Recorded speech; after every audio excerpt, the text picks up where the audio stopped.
Hi everyone. We're going to talk about copying lists. So we have this concept of copying versus aliasing.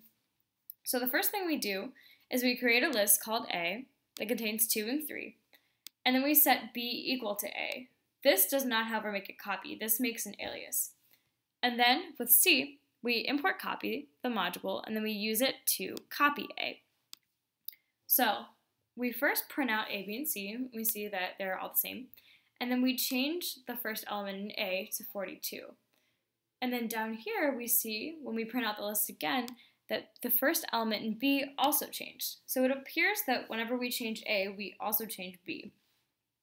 You can see that if I do something to B, so let's say B1 equals 80, if I run this, both of them change again.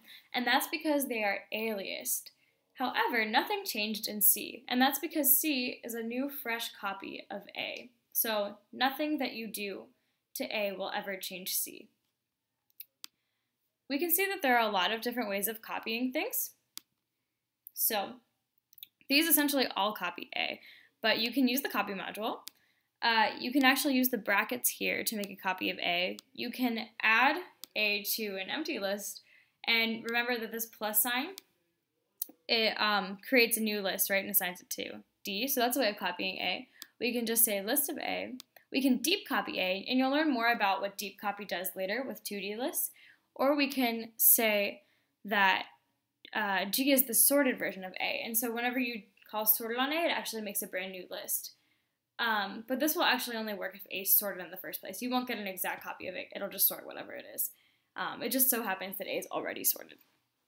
And then we see down here that when we change the first element of A, it changes in A, but for B through G, nothing changes because they are all fresh copies of A.